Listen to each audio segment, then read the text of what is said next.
খোলা ছাদে পড়ে থাকা একটি স্কুল ব্যাগ থেকে উদ্ধার সন্দেহজনক কিছু জিনিস। পুলিশের অনুমান তার মধ্যে বোমা রয়েছে, এছাড়াও বেশ কিছু কার্তুজ থাকতে পারে বলে সন্দেহ। তবে ফরেনসিক পরীক্ষার পরই বোঝা যাবে কি পরিমাণ এবং কি কি জিনিস ছিল এই ব্যাগে। পুলিশ ব্যাগটি বাজেয়াপ্ত করেছে। পুলিশ সূত্রে খবর, মঙ্গলবার ইকবালপুরের একটি বহুতলের ছাদ থেকে কালো রঙের স্কুল ব্যাগ উদ্ধার করা হয়েছিল। সেই ব্যাগের মধ্যে বেশ কিছু সন্দেহজনক বস্তু ছিল।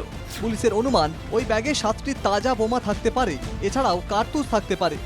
সেগুলির মধ্যে শর্ট গানের কার্তুজও থাকার সম্ভাবনা রয়েছে।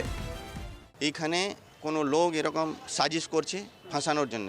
4 জন আরেস্ট হয়েছে, হ্যাঁ, আর 4-5 জন বাকি আছে, ওরাও আরেস্ট হয়ে পালিয়ে আছে।